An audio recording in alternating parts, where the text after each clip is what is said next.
Yo empiezo siempre diciéndoles esto. ¿Por qué sentimos descontrol? Hoy vamos a hablar un poco del control emocional, pero hay que empezar sabiendo por qué sentimos descontrol.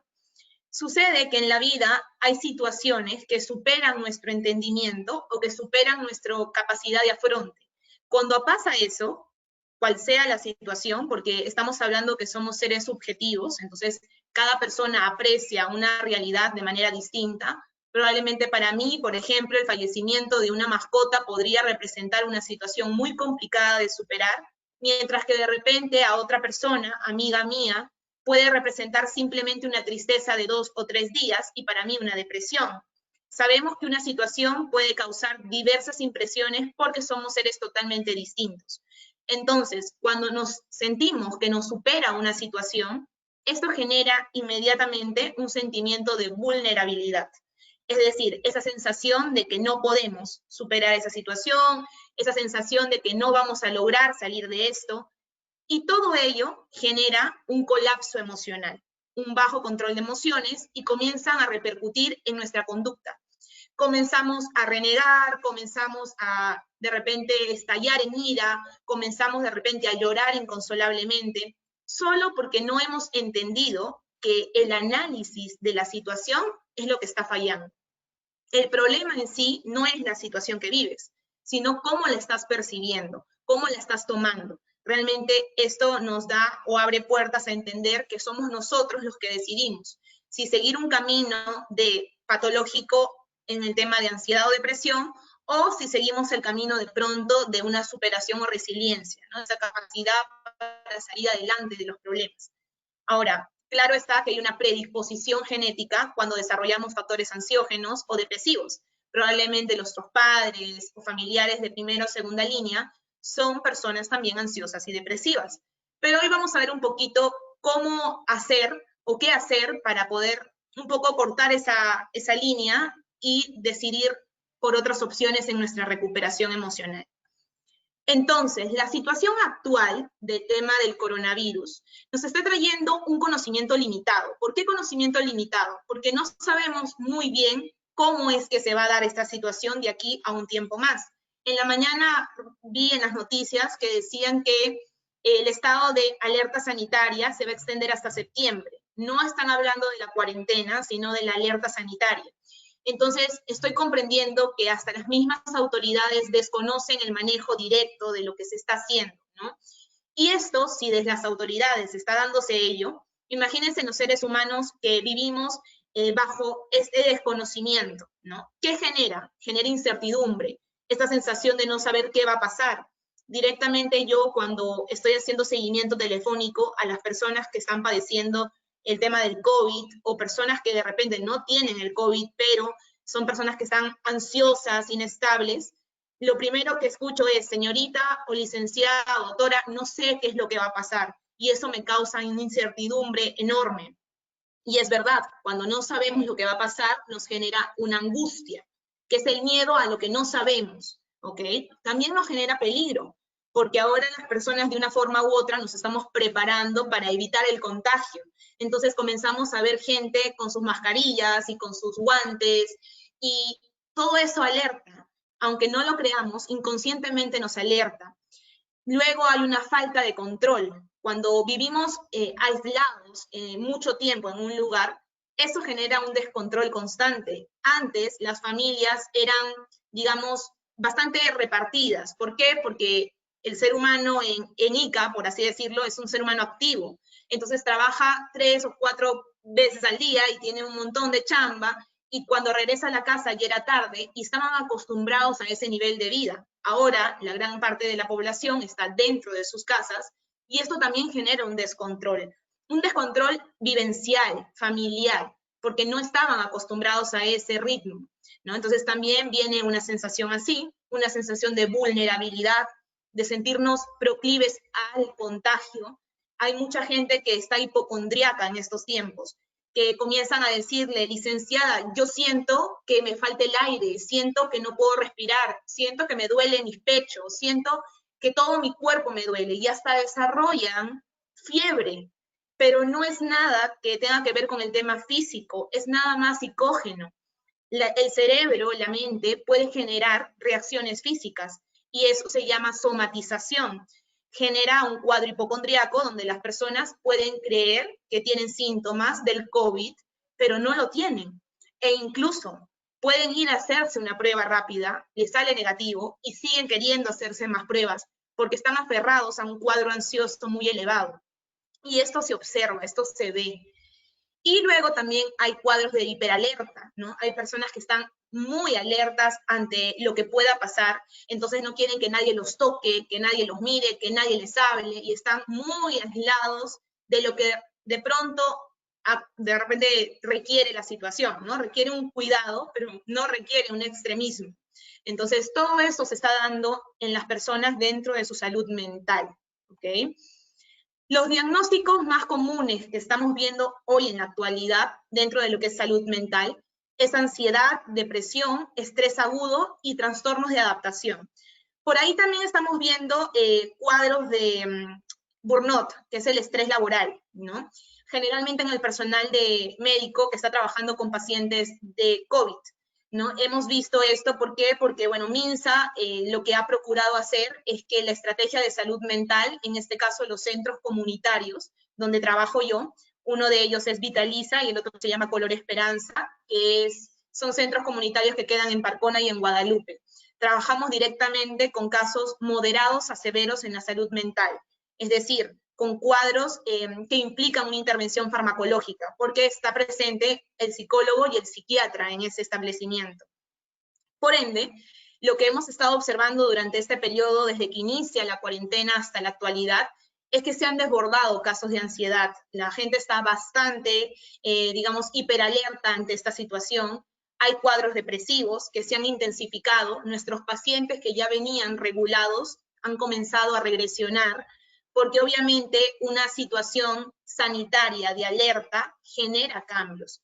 No podemos esperar que ante una situación difícil hayan resultados positivos completamente. Es absurdo pensarlo. De que iban a haber cambios, los van a haber. Entonces hay que prepararnos para estos cambios. Y los trastornos adaptativos son los que más observamos, ¿no? Personas que de repente ya tenían un estilo de vida bien marcada y ahora por el tema de la deserción en el trabajo, porque no pueden de repente hacer sus actividades normales, entran en un cuadro de ansiedad, entran en un cuadro adaptativo donde no saben qué hacer, se sienten desesperados, se sienten angustiados, y eleva los cuadros de insomnio, de hiperfagia, el hecho de querer comer demasiado, parte de la ansiedad. No sé si de repente acá los que están presentes les ha pasado eso. La etapa de la cuarentena nos ha dado más apetencia en el tema de la alimentación, y esto no va más allá de un cuadro de ansiedad que se está viendo versificado por la hiperfagia, como caso contrario de la hipofagia o la inapetencia, donde disminuye el querer alimentarnos o querer consumir alimentos. Todo esto se está observando en salud mental. Actualmente nosotros, al menos en mi centro de salud, trabajamos con usuarios de todo ICA, de todos los distritos. Incluso otros factores que también han aumentado son, como les dije al inicio, problemas psicosociales. Los factores o rasgos de violencia se han volado, han comenzado a subir tremendamente. ¿Y por qué? Violencia de todo tipo, ¿eh? Estamos hablando de violencia psicológica, violencia sexual, violencia física, ha aumentado. Caso tal ha sido uno de los que hemos estado interviniendo, que es una persona que la han violentado sexualmente durante la etapa de cuarentena porque buscaba trabajar y la timaron, la engañaron y terminaron agrediéndola sexualmente. Estos casos se están dando porque no hay un control de impulsos en la persona. Y no es por la cuarentena, es porque ya antes de ello vivíamos en una sociedad que emocionalmente era inestable, que es inestable, por nuestra cultura, tal vez también por las costumbres que tenemos, por los estereotipos que manejamos. Y pues hoy lo que vamos a ver es una posible o entendible, no solución, sino manejo de esto, ¿no? A ver, vamos a ver. Entonces, el primero que vamos a chequear el día de hoy es el estrés. Una de las, o de los indicadores o diagnósticos más comunes que estamos viendo en la actualidad. ¿Qué es el estrés? Es un complejo de reacciones fisiológicas, reacciones bioquímicas también, ante estímulos que consideramos perjudiciales. ¿no? Que alteran nuestro equilibrio interno, nuestra homeostasis. Esto nos lo decía Kahneman.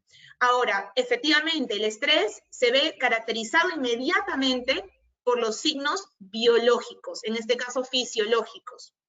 Por ejemplo, sudoración de manos, ¿no? Por ejemplo, comenzar a palpitar el corazón, ¿no? Un aumento en el latido o el ritmo cardíaco. De pronto, dolores de la cabeza, dolor de cabeza, ¿no? Cefaleas. De pronto, dolor corporal, que no es más que una consecuencia fisiológica del estrés, ¿no? Los cambios o reacciones corporales que se presentan, como ya les dije, es dolor muscular, aceleración del ritmo cardíaco, pero esto prepara a la persona para la acción. ¿Qué quiere decir? Mucho tiempo se veía el estrés como una situación o diagnóstico netamente perjudicial para el ser humano. Yo, particularmente dentro de mi experiencia profesional, consideraría que el estrés no es perjudicial para el ser humano. Estamos hablando de a veces hay dos diferencias llamadas eustrés y distrés, ¿no? El eustrés, que es un estrés positivo, porque te alarma, ¿no? Te dice, ok, tienes que prepararte, hay que hacer algo, es como el miedo, ¿no? Por ejemplo, si yo sé que estoy en una pandemia, sé que tengo que comprarme una mascarilla, sé que tengo que ponerme guantes, sé que probablemente tengo que ponerme lentes. Entonces, este estrés ante esta situación nociva, difícil de procesar, me genera una alarma de preparación, ¿ya? Para dos respuestas, para el ataque o para la huida. Ahora, ambas respuestas no son malas, ya, son positivas. ¿Por qué? Si yo estoy preparada emocionalmente para poder responder frente a una situación difícil, ok, incurro a la técnica del ataque. ¿Qué es el ataque? Confrontar la situación, enfrentarla. Pero si yo me siento aún vulnerable emocionalmente, porque la situación es bien complicada para mí, ok, hago huida, no enfrento hasta que no me sienta preparada. Es como, por ejemplo, ante una situación de una relación emocional. Si yo siento que ya mi relación no está yendo bien, está resquebrajándose y creo que ya es necesario terminar con la relación, me va a generar un estrés, una sensación fisiológica. Voy a comenzar a sentir más sudoración cada vez que hablo con esa persona, o de pronto me va a doler la cabeza, o de pronto voy a tener contracturas musculares. Y esto lo que va a traer como consecuencia es dos respuestas. O bien le enfrento y le digo lo que pienso para terminar la relación, o bien mejor me espero a sentirme más preparado para poder decírselo. Entonces, quiero que se entienda que el estrés no es netamente negativo, es una preparación corporal que te alerta a tu cuerpo para tomar una decisión. He ahí el detalle que si sabemos que no estamos aún preparados, no nos arriesguemos a poder dar una respuesta. Porque cuando hacemos una respuesta de repente ligada solo por el impulso, generalmente los resultados no son los más esperados, ¿no? Para eso es muy importante que haya una consejería psicológica de pronto de preparación emocional para ello. Ahora, acá hay un cuadro que creo que les va a simplificar mucho el tema del estrés. Me parecería que ustedes pueden tomarlo a bien. La diátesis es una predisposición constitutiva, ¿no? Es decir, una predisposición a tener estrés. Puede ser también porque genéticamente o hereditariamente nuestra familia ha sido una familia ansiosa que siempre tiende a la preocupación, al estrés, a la somatización. Entonces ya hay una predisposición, ¿no? Una idea previa de lo que podría pasar, una preparación previa de nuestro cuerpo, una predisposición. Y luego, si sumamos a esa predisposición el estrés como reacción fisiológica, que ya le hemos visto, genera reacciones adaptativas y patológicas. Adaptativas es la anterior, el ataque o huida, ¿no? Por ejemplo, yo puedo tener una situación difícil de procesar, pero creo que la puedo manejar, por ende, no todavía la voy a enfrentar, voy a tratar de estar tranquilo, voy a tratar de manejarla, sigue siendo un estrés, pero no te está alterando, ¿ok? Pero si ya estás sintiendo que de pronto ya no aguantas más esta situación, ya no puedes estudiar, ya no puedes comer, ya no puedes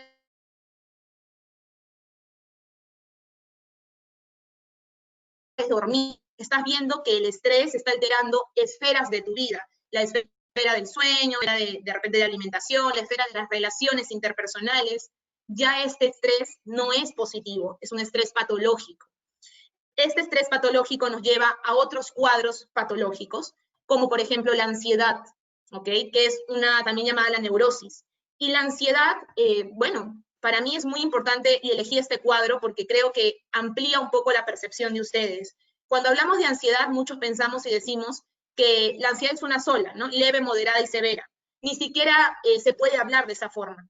La ansiedad tiene cuadros distintos, ¿no? Por ejemplo, hay crisis de angustia, que es parte de la ansiedad, ¿no? Hay la ansiedad generalizada, las fobias, el estrés postraumático, el TOC, que es un nivel elevado de la ansiedad, que es el trastorno obsesivo compulsivo, un nivel muy alto de ansiedad. La ansiedad también por consumo de sustancias psicoactivas, ¿no? Lo hay, pero uno también de los cuadros que no contemplan mucho es lo que yo coloco en este cuadrito pequeño, que son los síndromes conversivos o los síndromes somatomorfos.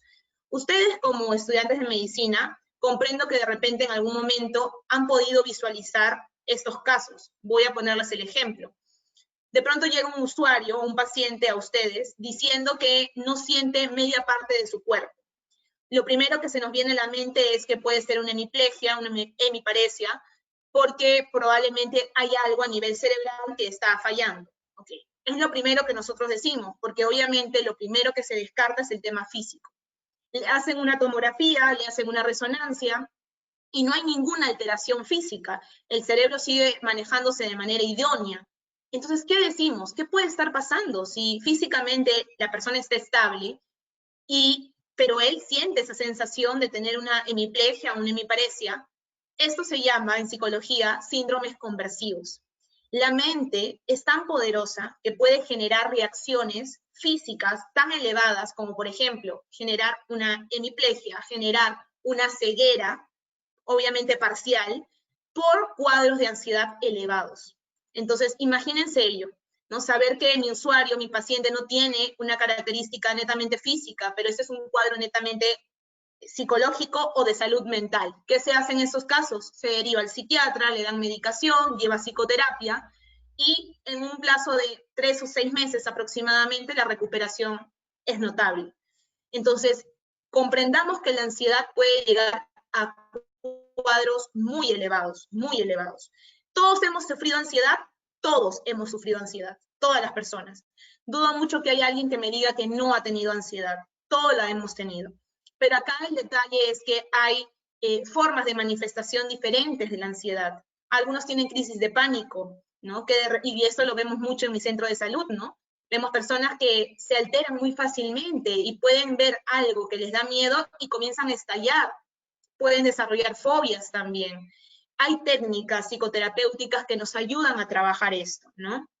Entonces, comprendamos que si el estrés no es manejado correctamente, nos lleva a cuadros patológicos que como consecuencia puede ser ansiedad, uno de ellos, y el siguiente puede ser depresión, ¿ya?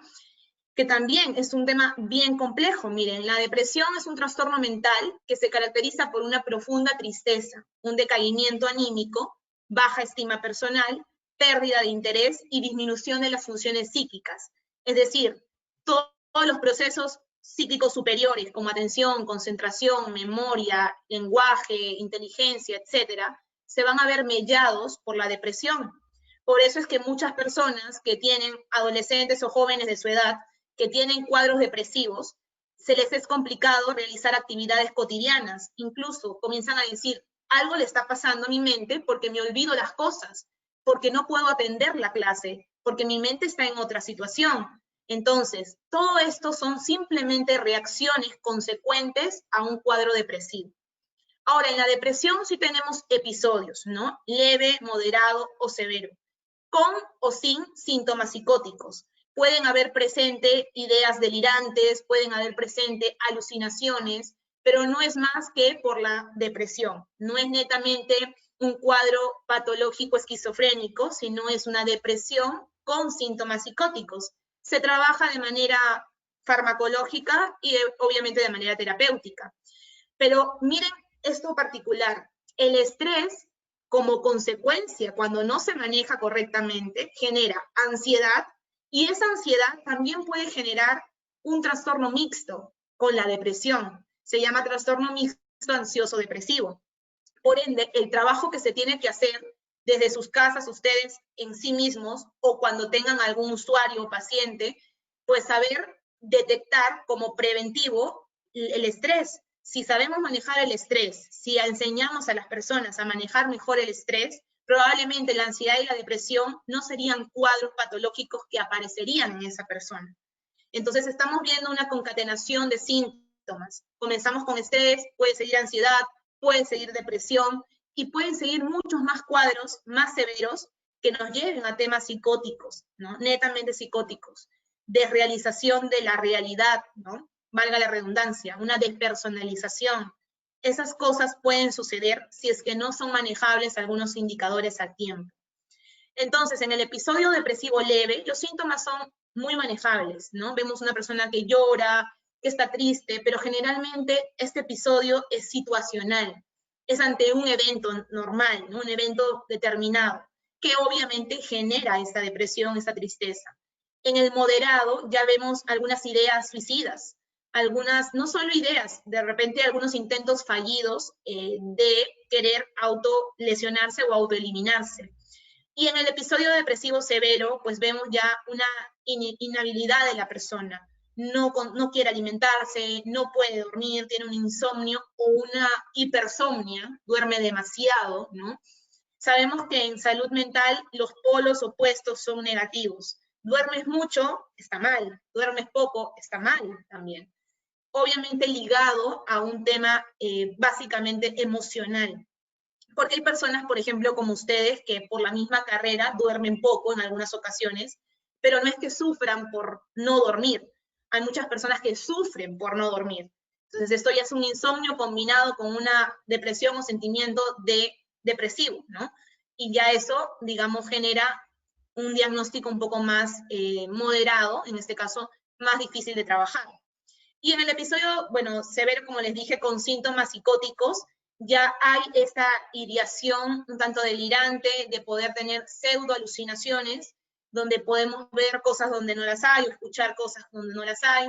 Comienzan con pequeñas, como por ejemplo, nosotros llamamos fotoxias, que son alucinaciones visuales, pero muy vagas, como destellos de luces, que uno puede ver, pero nadie más las ve, y eso es porque ya estás llegando a un diagnóstico más severo, ¿ya? Entonces, ahora, entendamos que en los cuadros ansiosos y depresivos no siempre se necesita medicación.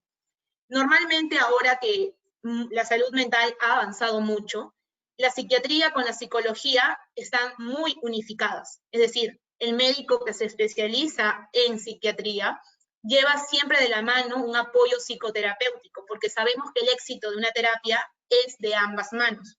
Pero sabemos también que la depresión y la ansiedad en cuadros o niveles no tan moderados o severos pueden ser manejados solo psicoterapéuticamente.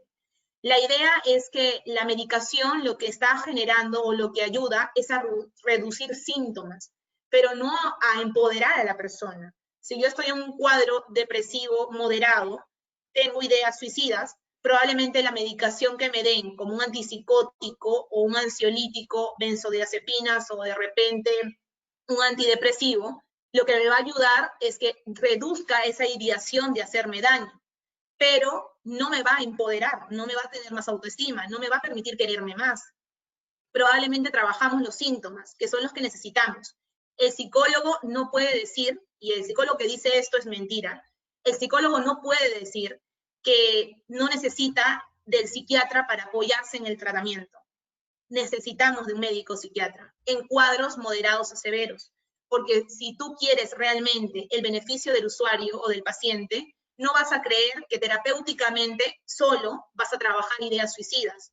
Ahí se requiere una alerta, una alarma, una medicación que regule, y luego ya se trabaja psicoterapéuticamente, ¿ok?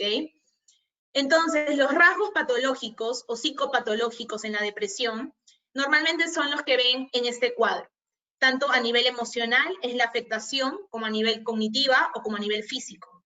A nivel emocional está la irritabilidad. Esto es muy interesante, jóvenes, porque normalmente creemos que la depresión está alineada con la tristeza o con el llanto frecuente. No es así siempre. Hay personas que no manifiestan su depresión mediante el llanto, sino mediante la irritabilidad. Entonces están mucho más predispuestos a irritarse, a renegar, a insultar, a agredir. Y lo que primero se nos viene a la mente es, esta persona es una maleducada, o esta persona tiene un problema, pero no sabemos decir qué es lo que le pasa. La depresión podría ser un diagnóstico probable, presumible, porque también está dentro de estos cambios emocionales. Hay ideación suicida, sabemos que en cuadros moderados a severos, falta de interés, culpa inapropiada, siempre este es un indicador muy común. En las personas que tienen depresión, la culpa está presente, y a veces culpas o una culpa inadecuada porque no le corresponde, no es directamente él o ella la culpable de la situación. Falta de interés, falta de placer, ¿no? Ahí está anedonia, no disfruto de lo que hago, no estoy disfrutando. Desesperación, ánimo depresivo, ansiedad. Eso es en el tema emocional.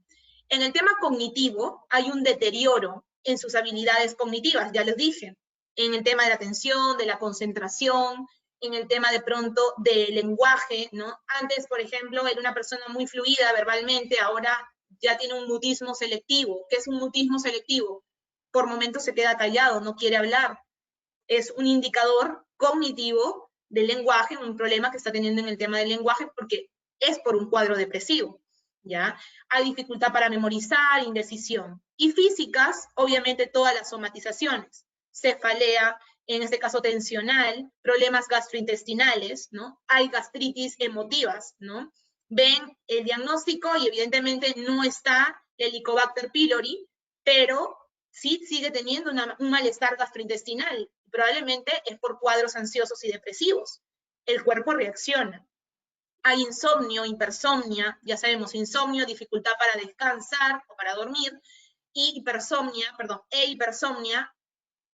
digamos el aumento de horas del sueño, cambio en la alimentación y en el peso, hay disminución de la libido, disminuye completamente el interés o el placer sexual, hay fatiga y hay dolor, ¿no? Corporal también, ¿no?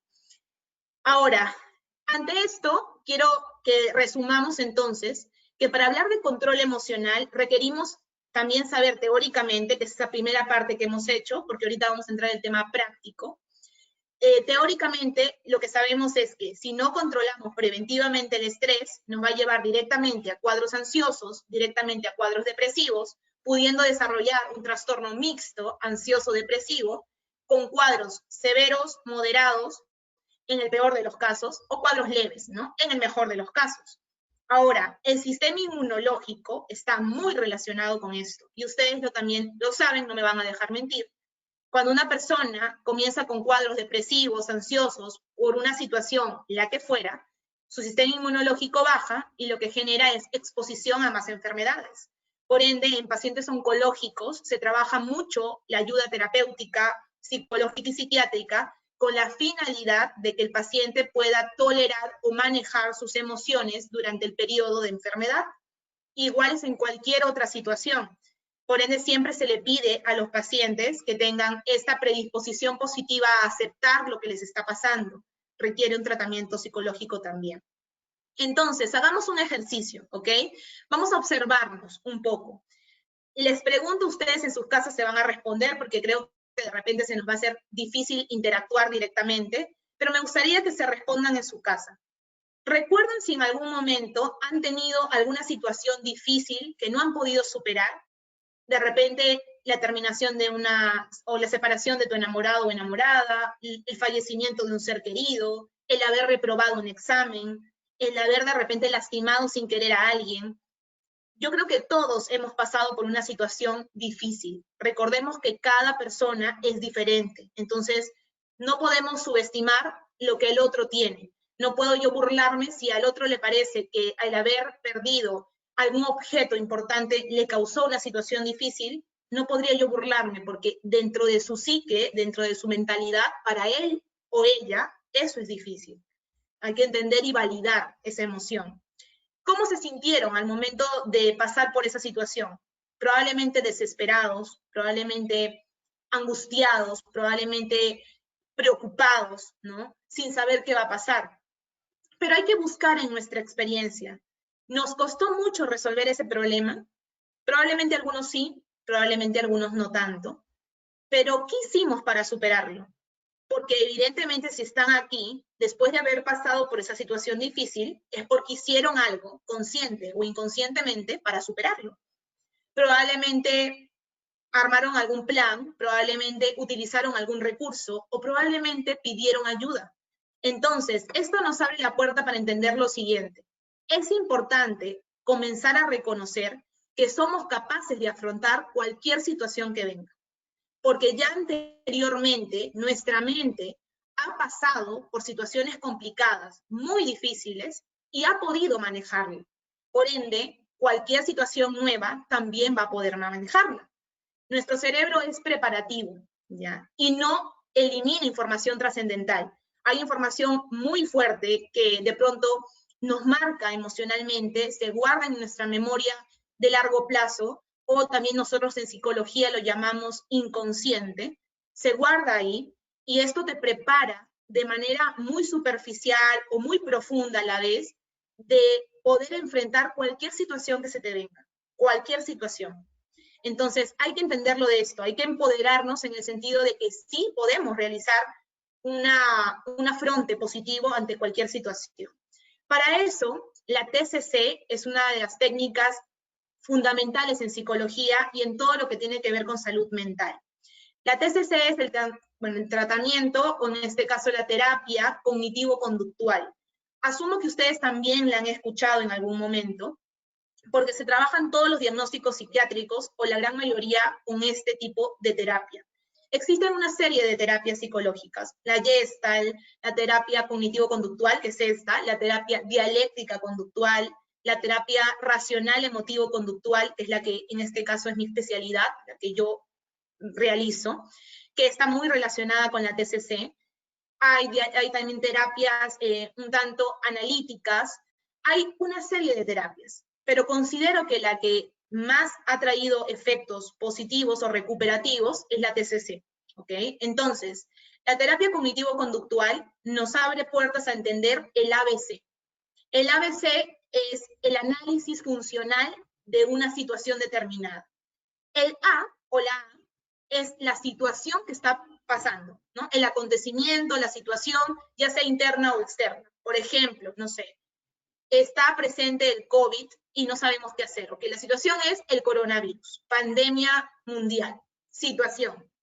La B son los pensamientos, las ideas, creencias o imágenes mentales que se nos vienen a la mente ante, valga la redundancia, ante una situación, ante la A. Y la C son las consecuencias emocionales y conductuales. Es decir, cómo me voy a sentir o cómo voy a pensar o cómo voy a reaccionar de acuerdo a la situación y de acuerdo a lo que pienso. ¿Por qué es importante entender el ABC? Quiero que lo comprendan de esta manera. Hace muchísimos años, psicólogos como Iván Pavlov, que por ahí lo han escuchado seguramente en alguna clase de psicología, entendían la conducta o la reacción de una persona solo con estímulo-respuesta. Es decir, yo te pego y tú como respuesta a eso me pegas. Pero pasó los años y entendieron lo siguiente. Hay muchas personas que ante un golpe no necesariamente reaccionan con otro golpe. Probablemente te hablan, probablemente te hacen razonar. Entonces la psicología dijo, ok, no es estímulo-respuesta, porque entre un estímulo y una respuesta hay algo que hace que la persona cambie la forma en cómo reacciona. Y ese algo es el cuadrito que tienen ustedes encerrados frente a sus pantallas. Es la B, el pensamiento. Es decir, lo que podemos resumir de esto es que el pensamiento es lo que mueve a que una conducta sea benéfica o que sea perjudicial para nosotros. Actualmente tenemos casi 2 millones de pensamientos al día. Y esta cantidad de pensamientos lo que genera es un 70% negativo y un 30% positivo. La gente vive enferma de acuerdo a lo que piensa y cómo piensa. Por eso es que si la situación es el coronavirus, pandemia mundial, mi pensamiento es terrible esta situación, estoy harta de estar en mi casa, ya no aguanto más, quiero salir, quiero gritar, me voy a enfermar, la conducta va a ser como consecuencia lo que pienso. Voy a estar histérica, voy a gritar, voy a estar irritable, voy a encerrarme en mi cuarto. Y obviamente lo que genera es una no resolución positiva del conflicto. Lo que se pide en psicología es que si ya sabemos que el pensamiento es la dificultad, pues hagamos técnicas de control o de recuperación o reestructuración de la idea. Y eso es lo que vamos a aprender hoy día. Ahora, entendamos que los pensamientos, la B, son generalmente disfuncionales o irracionales. Por eso es que Ellis es un creador de la terapia racional emotivo-conductual, nos habló que existen 11 ideas irracionales, ideas que muchas personas la tienen, pero que en realidad no tienen ningún soporte o sustento, no son reales, están dentro de nuestra mentalidad o forma de percibir la vida, pero no tienen ni pies ni cabeza. Les he traído acá 5 de las 11, porque considero que son los más comunes en las personas, ¿ok? Y quiero que conmigo me ayuden a analizar si realmente ustedes tienen uno de los que están acá presentes. Dice, es una necesidad extrema para el ser humano adulto el ser amado y aprobado por prácticamente cada persona significativa en la sociedad. ¿Qué nos quiere dar a entender? Hay mucha gente que considera que si no es aceptada por los demás, no vale como persona. Esto tiene que ver con una baja estima personal. El hecho de considerar que si no somos aceptados por alguien, no somos nada. Hay gente que piensa así. Probablemente ustedes pónganse a pensar de manera interna, intrínseca, si en algún momento en su adolescencia pensaron esto, que tenían que fingir ser alguien que no eran por impactar, por querer quedar bien, para poder estar dentro de un grupo. Pero es una idea irracional. Esta idea negativa e irracional lo que trae justamente es enfermedades, porque te vas a esmerar tanto en fingir ser alguien que no eres, te vas a perder, no vas a formar tu identidad personal. El siguiente punto es, para considerarse uno valioso, debe ser muy competente, suficiente y capaz de lograr cualquier cosa en todos los aspectos posibles, lo cual es imposible. Imposible. Nosotros no podemos ser buenos en absolutamente todo. En absolutamente todo no. Tenemos inteligencias múltiples. Somos buenos en algunas cosas, irregulares en otras y no tan buenos en otras. Es lo más normal del mundo. Pero hay personas que consideran que si no son excelentes en alguna actividad, entonces tampoco valen. Yo lo veo esto, chicos, en muchos estudiantes de las carreras de ciencias de la salud. Son muy autocríticos. Consideran que si no logran algo con éxito, entonces todo su esfuerzo no valió nada. Yo trabajo directamente con algunos pacientes que son de carreras de medicina, carreras de psicología, carreras de pronto de odontología, entre otras funciones, y lo más común que veo es esto. Tienen esas ansias por querer demostrar que saben mucho. Y yo me pregunto, ¿no? ¿Qué ganas con eso? ¿Qué quieres ganar con demostrar a los demás que sabes más? Ganas un reconocimiento, ok, y eso vale la pena como para que tú te sientas estresado todos los días, ansioso y deprimido todos los días por querer impactar. Esto también habla un poco de la falta de aprecio o amor personal. El tercer punto es tremendo y catastrófico el hecho de que las cosas no vayan por el camino que uno le gustaría que fuera. Esto es la famosa baja tolerancia a la frustración. Si yo no realizo o no veo que las cosas se dan como yo deseo, no puedo más con esto. Hay muchas personas que son así. Están en un trabajo grupal con los compañeros y de pronto esa persona se hacía la idea de cómo iba a ser la exposición, pero sus compañeros lo llevaron por otro lado, esa persona se desespera, porque cree que si las cosas no van como él o ella lo habían determinado, las cosas van a salir mal. Son ideas irracionales, ¿no? Pero que están presentes en el ser humano. Cuarta, es más fácil evitar que afrontar ciertas responsabilidades o dificultades en la vida. Esto es cierto, ¿no? Hasta cierto punto decimos que es fácil evitar, pero ¿qué tan factible va a ser que tú siempre evites todo? Probablemente al inicio, cuando no estás preparado, puedes comenzar evitando cosas, pero llega un momento en que vas a tener que enfrentar, porque si no vas a vivir en tu zona de confort, y en la zona de confort no aprendes absolutamente nada, solo vives de rutinas. Entonces hay que entender que el cambio empieza con el afronte de una situación. Y el quinto dice, la historia pasada de uno es determinante, decisiva para la conducta actual, y que algo que le ocurrió en algún momento y le conmocionó demasiado, le va a seguir afectando hasta la actualidad, o infinitamente. Totalmente errado. Nosotros tenemos influencias de nuestra vida pasada, claro que sí. Estamos influenciados por los errores que hemos cometido en el pasado.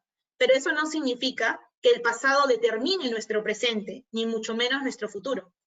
¿Cuántos niños han crecido en una situación de violencia intrafamiliar y ahora son exitosos? Muchos de ellos, porque entendieron que el pasado no determina su presente, ni mucho menos su futuro. Podría influir, pero qué mejor que darnos cuenta lo que vivimos para no repetirlo. Pero es inaudito o irracional creer que todo lo malo del pasado nos va a seguir por toda la vida. Eso no existe, eso no se da. Por ende, los deberías y los tengo que se deben eliminar de nuestra mente. Yo no tengo que decir, debo hacer esto, tengo que hacer esto. Son imposiciones. Y esas imposiciones entran directamente a nuestro cerebro, porque nosotros, saben ustedes que al momento de verbalizar por nuestra área de Broca, que es lenguaje expresivo, verbalizamos, y eso va directamente conectado con nuestro cerebro. Y ya lo dices, y el cerebro lo procesa como una realidad. Entonces, si yo digo tengo que o debo, no disfruto, le quito el placer, y ahí efectivamente no avanzo. Y bueno, decíamos que la C, en el ABC, la C eran las consecuencias emocionales, generadas por, evidentemente, un pensamiento. Entonces, puede estar presente el miedo, la tristeza, la alegría, el enfado, la sorpresa o el asco. Pero hay que entender que estas emociones solo son transitorias, son respuestas automáticas, inmediatamente después de cómo pienso. Hay circuitos neuronales que están comprometidos, hay áreas cerebrales como el sistema límbico, el núcleo accumbens, que tiene que ver con el área del placer, que están muy relacionadas con los factores emocionales. Estos generan también respuestas fisiológicas y las emociones sabemos que son universales. Entonces, chequeen el cuadrito que está a su mano derecha, donde dice emoción y significado. Por ejemplo, si yo voy a coger solo uno, si yo odio, ¿no? Si yo odio, el significado dice, desearía matarlo. Es decir, tú puedes tener una emoción, pero tu cerebro procesa con un significado esa emoción. Si yo, por ejemplo, tengo vergüenza porque entré a un salón donde ya había demasiada gente y llegué tarde y siento vergüenza, tu cerebro procesa esa vergüenza con este significado. Todos me están evaluando y me están devaluando, o sea, me están mirando feo. Tu cerebro lo procesa así, aunque tú no creas, es inconsciente, por eso hay que tener cuidado con las emociones que nosotros gestamos o tenemos. Por ello, una de las sugerencias que en psicología siempre se hace es que hagamos un semáforo emocional. Sepamos que en nuestro cerebro debe haber siempre este alerta. Si estoy en luz roja, como un semáforo, es que estoy teniendo emociones negativas. Entonces tengo que tener un alto, tranquilizarme, pensar, respirar, para no dejarme llevar por esa emoción. Estoy en un nivel rojo. En un nivel amarillo estoy regulada, pero podría llegar ya a ser impulsiva y estallar. Por ende, el amarillo es una alerta. Y en luz verde estoy tranquila, puedo hacer mis cosas bien porque me estoy controlando. ¿Qué es lo que se pide en psicología para los seres humanos? Que siempre puedan estar entre el amarillo y el verde, entre el querer reaccionar, pero el regresar a la luz verde y manejarse tranquilamente. Igual, ejemplo tal cual es el siguiente. Si yo estoy en un trabajo de repente con mis compañeros y hay alguien que me está molestando todos los días, constantemente, yo sé que ya estoy harta, probablemente estoy en una luz roja, porque todos los días estoy a punto de decirle algo que lo voy a ofender. Pero sé que eso no me va a generar ninguna reacción positiva ni ninguna resolución adecuada. Entonces, ¿qué hago? Ok, bajo a luz amarilla, pienso, razono y digo, si esta persona me molesta tanto, es porque probablemente no sea una persona que esté contenta consigo mismo. Ustedes tienen que saber que la persona que molesta, fastidia o hace sentir mal es una persona que proyecta su propia infelicidad. Entonces, si yo sé esto, si yo sé que esta persona que me quiere ofender lo hace porque está proyectando su propia tristeza interna, su propia infelicidad, entonces, ¿qué gano yo ofendiéndolo? Si efectivamente eso no va a solucionar nada. bajo a luz amarilla, bajo a luz verde, y me tranquilizo y tomo el comentario por donde viene. Generalmente puedo hablar y puedo hacerle entender que no me importa lo que dice, que no me importa lo que habla, porque yo internamente sé por qué lo hace. Entonces ahí tienes una ganancia enorme. Y en el tema conductual, porque sabemos que la C eran emociones y conductas, tenemos 3 respuestas, ¿no? Evitar, que ya lo hemos visto, en el estrés, puedo evitar, puedo hacerme el muerto. ¿Qué significa hacerme el muerto? Como que ignoro todo, no sé ni siquiera de qué están hablando. Hay muchas personas que en una situación complicada se hacen el muerto. Tú dices, ¿pero qué opinas tú? No sé, no tengo idea. Se hacen el muerto. Funciona, pero en realidad no tienes ningún sentido crítico. La más importante es el confronte directo, el enfrentarme a los pensamientos, emociones que me están generando una situación, interiorizar lo que pasa y enfrentarla de manera asertiva, diciendo las cosas sin lastimar a nadie. Entonces acá tienen un ejemplo, ¿no? Una situación genera un pensamiento, ese pensamiento genera una emoción, esa emoción genera una conducta. Pero lo que se pide es trabajar el pensamiento. Por eso es que en este cuadro nos dan pensamientos alternativos. Por ejemplo, si la situación es, todo el mundo está ocupado, voy a pasar la noche sola y sin ningún plan. Eso es lo que en algún momento hemos pensado cuando queremos ir a una fiesta o estamos empecinados en salir. Todo el mundo está ocupado, llamas a tu amigo, está ocupado, llamas a otra amiga, está ocupada, no, el otro ya tiene un compromiso. Y tu situación es que todo el mundo está ocupado y no puedes salir. ¿Qué piensas en ese momento? Generalmente el pensamiento automático es negativo. Nadie quiere salir conmigo, o sea, ni siquiera estás pensando que no pueden. Tu mente inconscientemente piensa que no quieren salir contigo, que te están rechazando, ¿ya? Eso genera una emoción, la tristeza, rabia y frustración, y genera una conducta. Bueno, me quedaré solo pensando en por qué nadie me quiere ni nadie me estima. Miren todo lo disfuncional, lo inadecuado. ¿Cuál sería el pensamiento alternativo? Estoy solo esta noche, pero todo el mundo de vez en cuando está solo. Es una magnífica ocasión para hacer algo que no he hecho hace mucho tiempo. Probablemente me doy una ducha mucho rato, o probablemente me echo a ver una película en Netflix. Es decir, cambio la idea, solo la idea, para que cambie la emoción y para que cambie la conducta. Es excelente, es una técnica muy buena, pero que obviamente se aplica con tratamiento psicoterapéutico, pero que ya puede ser empezado por ustedes. Ahora, hay que tener en cuenta lo siguiente, ya entramos a la parte final, que es la parte de estrategias, qué cosas podemos hacer. Una vez que ya hemos entendido todo esto, la parte práctica se nos va a hacer más sencilla. Uno de los puntos importantes en psicología y en toda la vida es que tengamos un buen higiene del sueño. Horas parametradas de sueño, en este caso, un adulto o un joven adulto, entre 7 a 8 horas que duerma sería lo ideal. Pero sabemos que por la monotonía y por las diferentes exigencias, reducimos esas horas. Ahora, yo no estoy en contra de reducir tus horas de sueño. Estoy en contra de que no disfrutes tu sueño, porque no es lo mismo descansar que dormir. Yo puedo dormir muchas horas, pero no estoy descansando. Entonces ahí viene el detalle donde el descanso tiene que estar retributivo a todo lo que tú has desgastado en el día. Así que una de las estrategias que vamos a ir aprendiendo son técnicas de relajación. Siguiente, hay que hacer ejercicio, es básico. El cuerpo elimina toxinas a partir del ejercicio físico. Y la alimentación adecuada, que eso ya es implícito, ¿no? En este cuadro pueden ver que existen técnicas cognitivo-conductuales que se aplican a diversos diagnósticos. Generalmente les he puesto en este cuadro todas las técnicas que se aplican en 3 diagnósticos: estrés, ansiedad y depresión. En estos 3 diagnósticos que hemos hablado al inicio, se aplican todas estas técnicas. No vamos a comentarlas cada una porque nos tomaría mucho tiempo, pero yo he recopilado las más importantes que ustedes pueden aplicar incluso en sus casas, o enseñarle estando en el internado o estando en una rotación en el hospital a algún usuario que de repente lo ven nervioso. Porque ¿qué pasa? Ustedes son profesionales de la salud, se van a formar como médicos, pero una de las cosas fundamentales que a un médico lo diferencia del otro es la capacidad humana.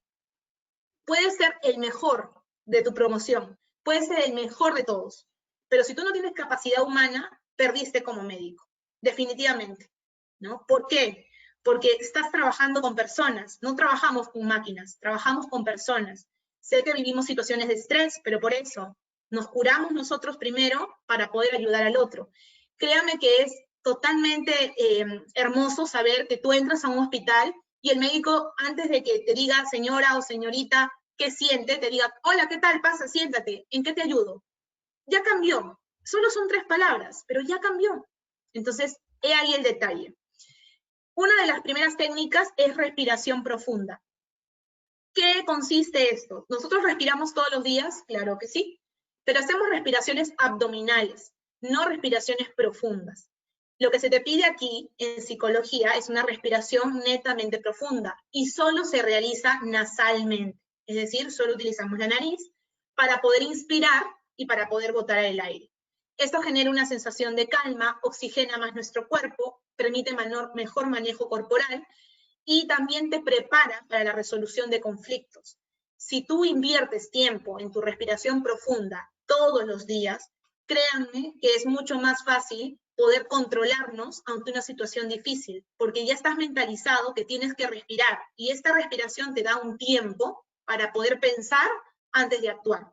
Entonces, la respiración profunda, como les dije, es nasal. Tengo que tomar aire contando mentalmente hasta 4, retengo el aire contando hasta 2 y boto el aire contando hasta 4. Esa es la primera, tiene muchos beneficios. La siguiente es la relajación progresiva de Jacobson. Esta es una técnica espectacular de tercera generación que nos permite entrar en conexión con uno mismo y generalmente trabajar los temas somáticos o fisiológicos. Cuando estamos muy estresados, ansiosos, nuestro cuerpo, como dijimos, reacciona físicamente. Entonces nos genera contracturas musculares, sensación de hormigueo, sensación de calambres, y lo que se realiza es ejercicios de técnicas de relajación progresiva. ¿Qué es lo que se hace? Realiza simplemente el tema de poder contracturarte todo, ¿no? Poder hacer presión y distensión, presión y distensión. Se hace junto con alguna aplicación, una aplicación de música relajante, que incluso voy a tomarme la atribución con Germán de poder mandarle un par de aplicaciones por celular que sirven mucho para poder aplicar esta relajación progresiva de Jacobson.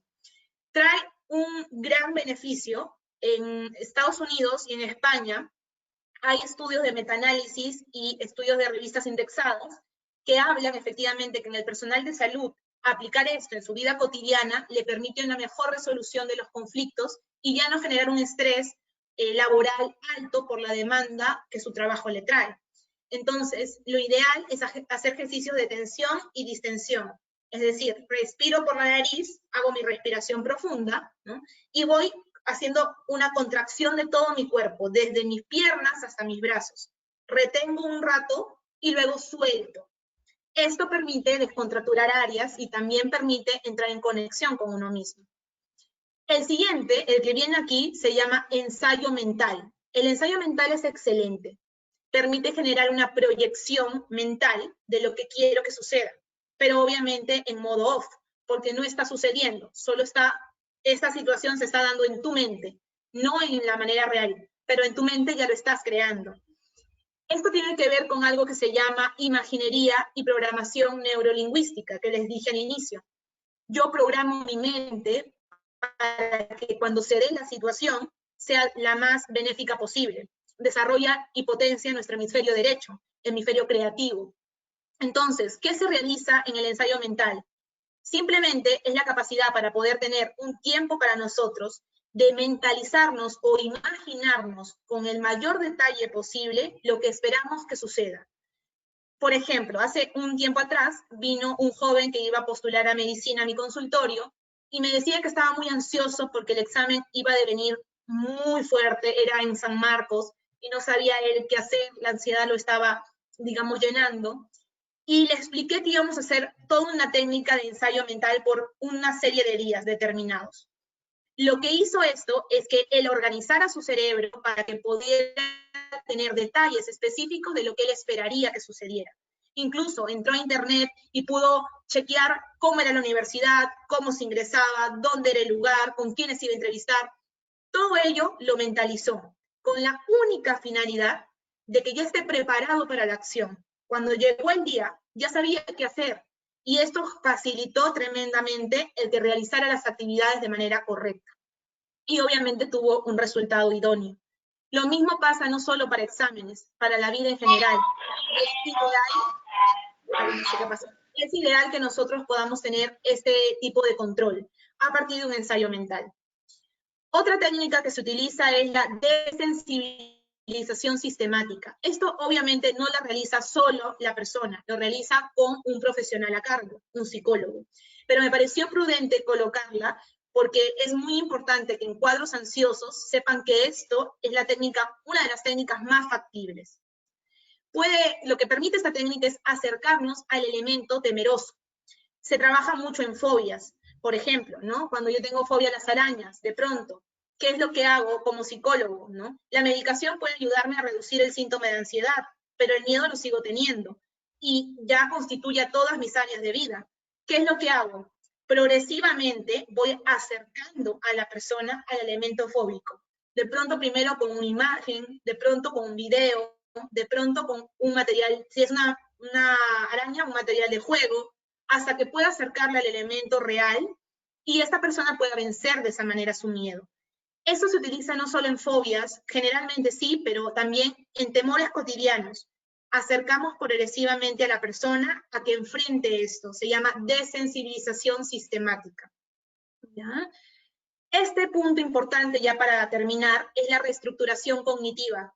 No sé si recuerdan que vimos un cuadrito donde analizábamos el ABC, donde estaba la situación, el pensamiento, la emoción, la conducta y el pensamiento alternativo. Eso se llama reestructuración cognitiva. Es un debate cognitivo, un debate con nosotros mismos, que lo realizamos mentalmente, donde analizamos o donde racionalizamos o razonamos nuestro pensamiento. Si yo estoy pensando que me voy a contagiar, entonces en ese momento razono mi pensamiento y digo, a ver, ¿por qué me tendría que contagiar? Si yo me cuido, no salgo de mi casa y cuando salgo, llevo todas las medidas de protección, no me voy a contagiar, estoy cuidándome. Es decir, a una reestructuración cognitiva, debato conmigo misma para poder hacerle entender a mi mente que no puede dejarse llevar por una emoción, sino por la razón. Y esto lo que genera inmediatamente es que tu conducta y tu emoción sean positivas. Y es lo que se espera o lo que se pide. Entonces, es valiosísimo que hagamos reestructuración cognitiva constantemente. Razonen lo que piensan, no hagan las cosas por hacer. Si tienen un pensamiento muy complicado o un pensamiento muy disfuncional que puede estar ligado a las ideas irracionales de Ellis que vimos, pues piensa realmente si eso que estás pensando es real. Básalo en evidencias. Ustedes hacen metaanálisis en base a la evidencia. Psicología también hace estudios en base a la evidencia. Si tú en algún momento tienes alguna idea negativa sobre ti, piensa realmente si eso es factible, si eso es real, o si solamente estás basándolo en, de repente, algún pensamiento o alguna idea de otra persona. Esta es la reestructuración cognitiva, ¿no? Utilizar nuestras evidencias, pasar de un pensamiento negativo a uno positivo. Por ejemplo, solo un ejemplo pequeño, no lo voy a hacer, soy un desastre. Podría cambiar el pensamiento por, si yo he estudiado, yo sé esos temas, lo sé, ¿por qué puedo pensar que soy un desastre si yo ya estudié? Empodero un poquito mi pensamiento, ¿no? Y lo racionalizo. El mindfulness o cambio de foco atencional es excelente, ¿no? En cuadros ansiosos, se llama técnicas de atención plena y tienen que ver con la meditación guiada. Justamente las aplicaciones que le voy a pasar a Germán es para que ustedes aprendan a meditar. El mindfulness, esa técnica de atención guiada, donde yo simplemente me dejo llevar por un audio que me indica cosas por hacer y que lo que permite es que aquiete mis emociones o aquiete mi hiperalerta y me genera mayor productividad. Lo puedo hacer en la noche como lo puedo hacer en el día. Son técnicas orientales que ya la hemos pasado al tema occidental porque obviamente trae bastantes beneficios, ¿ya? Y por último, generen un tiempo adecuado, gestionen su tiempo, realicen un horario de actividades. Hoy en día lo que nos abre la cuarentena es la oportunidad para sacar lo benéfico y es organizarnos. Tiempo hay, solo que no, digamos, aprovechamos el tiempo de manera correcta. Así que les invito a que generen acciones no solo de productividad laboral o estudiantil, sino también en base a ustedes mismos. Espero pues haberles contribuido con esta pequeña charla y gustosa de poder de repente recibir sus preguntas, si es que las hay, para poder terminar con ello. Gracias, Germán.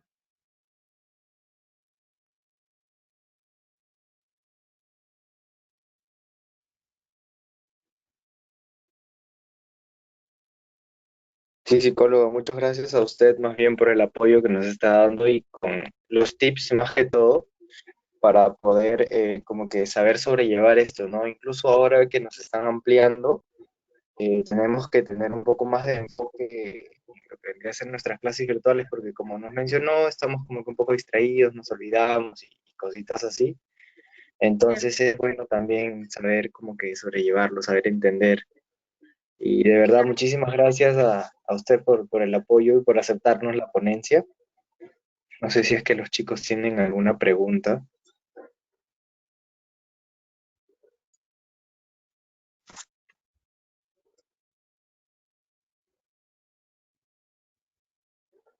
A ver, creo que sí hay. A ver, ¿tú las lees, Germán? Sí, claro, no hay problema. Ok. Ya, María del Rosario pregunta, doctora, disculpe, ¿en la depresión severa se lleva un tratamiento psicoterapéutico y psiquiátrico? Sí, efectivamente. Cuando hay presente ideas autolesivas, como por ejemplo ideación suicida, que lo llamamos nosotras, o como también hay presente insomnio, inapetencia, conductas de riesgo, como por ejemplo el hecho de hacerte daño o hacer daño a alguien más, sí necesitamos un tratamiento netamente farmacológico con antidepresivos, estabilizadores del ánimo o antipsicóticos en la medida de los casos, y un tratamiento psicoterapéutico que más o menos lo que se lleva son una terapia de 5 o 6 meses, dependiendo de lo que requiere el usuario.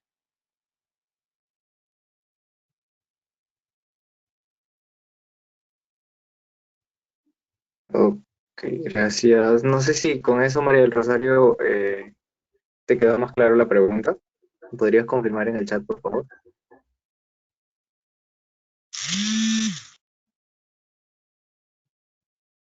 Ya.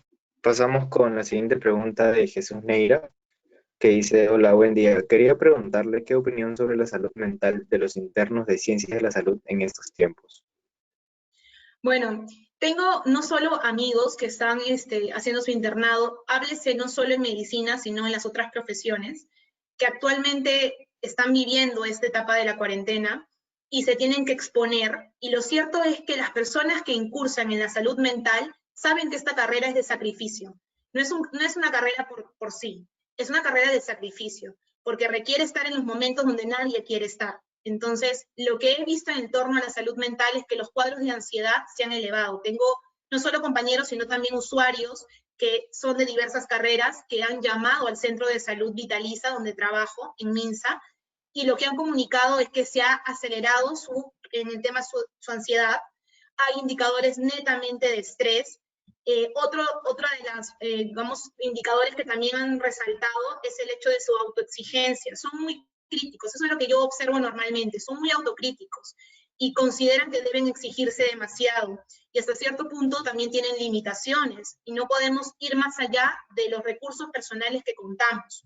Entonces, sí, de repente ustedes que son estudiantes de medicina y que por ahí tienen compañeros que ya están cursando el internado, no sé si ustedes ya lo están haciendo tampoco, cuiden mucho la inversión de su tiempo, organicen mucho la inversión de su tiempo. Está bueno servir a los demás, pero no podemos hacerlo si nosotros no estamos emocionalmente estables. Por ende, yo les comento, ¿no? Yo tengo un psicólogo, soy psicóloga, pero tengo un psicólogo al que voy y comento, bueno, en este caso no voy, lo recibo vía virtual, pero es para descargar emocionalmente todo lo que me está pasando, ¿no? En la actualidad, muchos de los internos en psicología pasan, perdón, de medicina, pasan situaciones bien preocupantes porque los usuarios, las personas en esta cuarentena están más irritables que de costumbre. Entonces el interno tiene que tener digamos, una inteligencia emocional tan establecida para no dejarse llevar por el impulso, porque lo he visto, ¿no? He estado en algunos centros de salud dando capacitaciones y he visto cómo la gente enardecida quiere que lo atiendan y lo mandan al interno que responda. Y entonces el interno no sabe a veces qué hacer frente a la negativa de la persona y requiere pues un control emocional bastante fuerte. Así que, Jesús, lo que creo que podrían hacer ustedes ante este indicador alto de ansiedad o de autoexigencia es gestionar mejor su tiempo e invertirlo en ustedes mismos primero.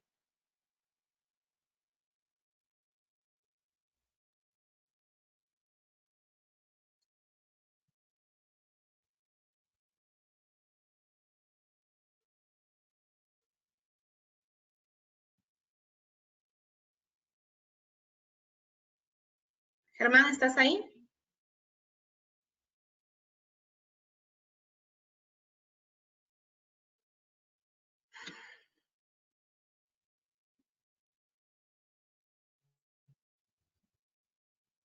A ti, Jesús, gracias.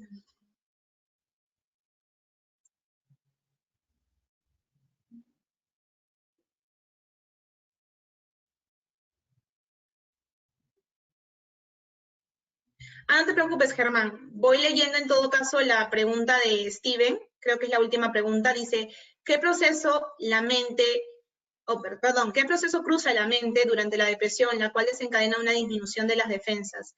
Lo que sucede es que nosotros sabemos que neuronalmente o cerebralmente hay una serie de áreas que se trabajan en el tema emocional, ¿no? Ya lo había dicho, el sistema límbico, la amígdala, el núcleo accumbens, y todas ellas confluyen para poder, digamos, manejar nuestras emociones. Pero sabemos que el sistema límbico tiene más que nada el hecho de las emociones primitivas.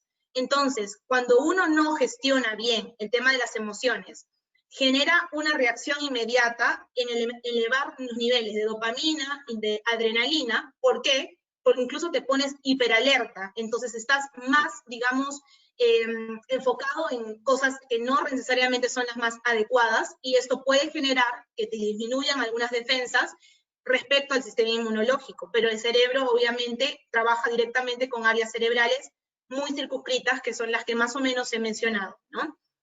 Así que, bueno, básicamente eso, Steven. No sé si hay alguna otra pregunta más o si ya damos por finalizada, Germán, la exposición. A ver, tú me dirás, creo que me dices que tienes problemas de conexión, pero me avisas si no para poder ya despedirme.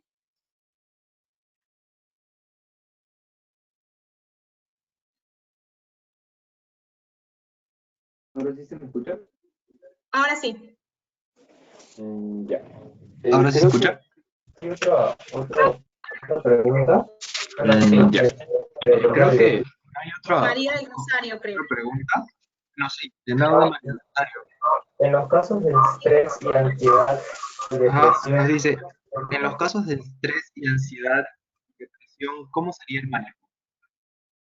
Bueno, lo mencionaba al inicio, ¿no? Hay que ver primero la evaluación de la cronicidad del caso, ¿no? Hay casos que son leves y que requieren solo tratamiento terapéutico de consejería, como hay casos que ya son moderados y severos y requieren un tratamiento integral, ¿no?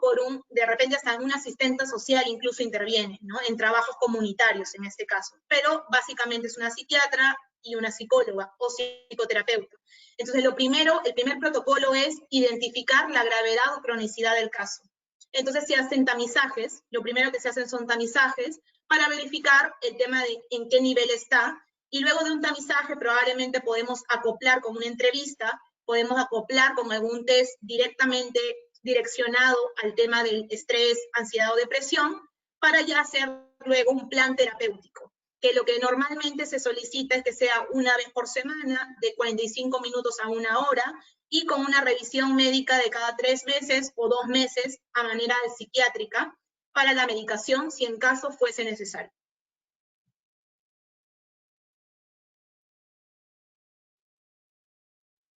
Genial. María del Rosario, ¿podrías confirmarnos, por favor? Bien, creo que ya no hay más preguntas en el chat, psicólogo. Eso sería todo. Bueno, Listo. reiterarle, ¿no?, los agradecimientos del caso, tanto con mi persona como al comité y de la sociedad, por habernos brindado la charla. De verdad estuvo muy bonita, muy interactiva. Bastantes consejos, de verdad. Identificado con algunos personalmente. Y nada, de verdad, muchísimas gracias. Y también le están mandando los agradecimientos por el chat. No sé si los puede leer por ahí. Sí, los estoy leyendo, me emociona. Les agradezco a ustedes también, ¿no? Es muy interesante realmente que ustedes como estudiantes de medicina tengan a bien contemplar la salud mental como uno de los temas más importantes, porque sé que ustedes se forman bastante con el tema de la medicina y son excelentes. Seguramente van a hacer una promoción muy buena, pero saber también que la salud mental es algo que los tiene que acompañar es básico. Así que valoro mucho el interés que tienen ustedes. Sí, eso es lo más importante. Por eso también nos enfocamos en esta parte, ¿no? O sea, para tratar de sobrellevarlo, como ya lo había mencionado. Así es. Qué bueno, Germán. Entonces me despido porque tengo que seguir mi día laboral, así que gracias por la invitación, gustosa de poder ayudarlos en alguna otra oportunidad. Muchísimas gracias, psicóloga. Cuídense. Le Chao, estaremos chicos. enviando su certificado de todas maneras más adelante. Gracias a usted. Cuídese. Gracias. Cuídense mucho. Hasta luego.